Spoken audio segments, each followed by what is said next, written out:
आमचे बाबासाहेब सदैव परमुलखी असायचे, म्हणून त्यांनी आमच्यासाठी खास भाषाशास्त्र शिक्षणाची देखील व्यवस्था केली होती. पंडितजी यायचे आणि आम्हाला भाषेचे धडे द्यायचे. त्या दिवशी पंडितजी आले होते आणि पंडितजींना आम्ही सहज म्हणालो, पंडितजी, गेले अनेक दिवस झालं आपण आम्हाला अनेक ग्रंथांचं वाचन करायला दिलेलं आहे. आम्ही अनेक ग्रंथांचं वाचन देखील केलं आहे, परंतु पंडितजी आता आपण आम्हाला असा ग्रंथ वाचावयास द्यावा की त्यामध्ये आमच्या मनातल्या सगळ्या प्रश्नांची उत्तरं सापडतील. आमचा हा सारा मुलूक जिंकून घेण्यास आम्हाला काय बरं करावं लागेल, असाच ग्रंथ आपण आम्हाला वाचावयास द्यावा. माफी असेल विजिताराणी, परंतु अद्याप अशा ग्रंथाची निर्मितीच झाली नाही.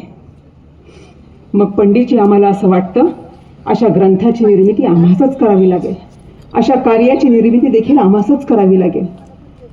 सदैव परमुलखी असणारे आमचे बाबासाहेब जेव्हा जेव्हा सिंदखेड्यामध्ये असायचे त्यावेळेस ते आमच्याबरोबर मनसोक्तपणे गप्पा मारायचे.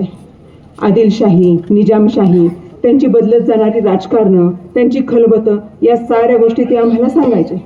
त्या दिवशी आमचे बाबासाहेब आम्हाला विजयनगरच्या साम्राज्याचा ऱ्हास हेमाद्री पंडितांना कसा केला याचा खुलासा करत होते.